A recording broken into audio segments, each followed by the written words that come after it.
कर्पूरासहित सुगंधक्लेशब्दान्त प्रतिगृह्यताम् अलङ्कारादि अक्षतां समर्पयामि ऋतुकालोक पुष्पं समर्पयामि धूपं समर्पयामि दीपं समर्पयामि अलङ्कारादि अक्षतां समर्पयामि सर्वेभ्यो देवेभ्यो सर्वेभ्यो ब्रह्मणेभ्यो नमो नमः। सकल पूजागंधा अक्षत पुष्प समर्पयामि ऋतुकालोक पुष्पं समर्पयामि धूपं समर्पयामि दीपं समर्पयामि अलङ्कारादि अक्षतां समर्पयामि सर्वेभ्यो देवेभ्यो सर्वेभ्यो ब्रह्मणेभ्यो नमो नमः। धूपं समर्पयामि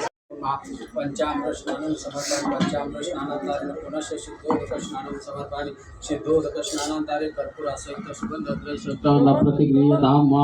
श्री सत्यनारायण देवताभ्यो नमः। सिद्धोदक स्नानं समर्पयामि सिद्धोदक स्नानान्तरेण कर्पूरासहित सुगन्धद्रव्ययुक्तं प्रतिगृह्यतां श्री सत्यनारायण देवताभ्यो नमः।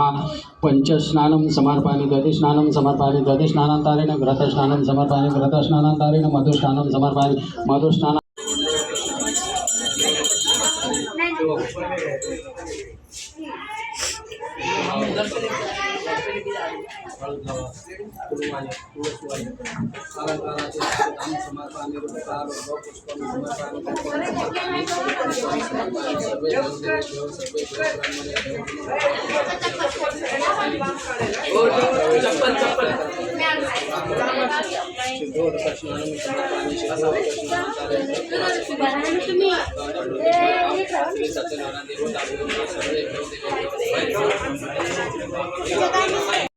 मम्मी एक बार इधर देखना,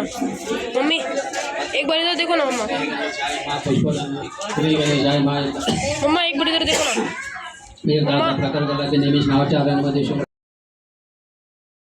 नाही कोणास वस्त्र नाही कोणास संतती नाही तर कोणी अनेक दुर्जय रोगाने जर्जर होऊन गेले असे अनेक कोणीचे म्हणजे पशु पक्षी मनुष्य आदी जीव जंतू इत्यादी जे ते आपल्या पूर्ण क्रम क्लेश भोगतात अशी क्लेश अर्पण करणे जाईल ते क्लेश बंधुके झाले। नारद मुनी आपल्या मनाशी विचार करू लागले की कोणत्या करून या प्राण्याचे क्लेश दूर होतील असे चिंतन करीत असतात ते विष्णुलोक आपलं जाते झाले। त्या काली विष्णुलोकाच्या काही भगवान नारायण ज्याचा शुक्र होता ज्याच्या चार हस्तामध्ये शंखचक्र गदा पद्म धारण केले वनमाली करून ज्याचा कंठ विराजमान केला अशा त्या देवाशी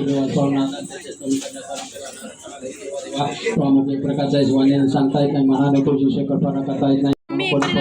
त्याच नम्रपूर्वक प्रश्न केला ज्या व्रते करून आता तपस्या ज्या गणे मनुष्याची इच्छा पूर्ण होते ते व्रत आता तपस्याचे प्रकार श्यामाची इच्छा प्राप्त झाले तत्मा ते नजरता ते श्लोकन कराय त्या काली सूक्ष्मता ते ऋषी ज्याप्रमाणे तुम्ही मला प्रश्न करता त्या पूर्व महाविष्णू नारदाने एकेवेळी भगवान दक्षिणपती जो श्रीविष्णू त्या प्रश्न केला त्या काली भगवंताने नारद मुनी जे कर्म केले तेच मी याकाली तुम्हाला कथन करतो ते दक्ष प्रश्न करा। नारद मुनी भगवंताला हा प्रश्न करण्याचे कारण असे झाले नारद माझा परोपकार करणे ही त्यांचे निष्ठ कर्म म्हणतो स्वर्ग म्हणतो पाताळ अनेक लोकांतून येता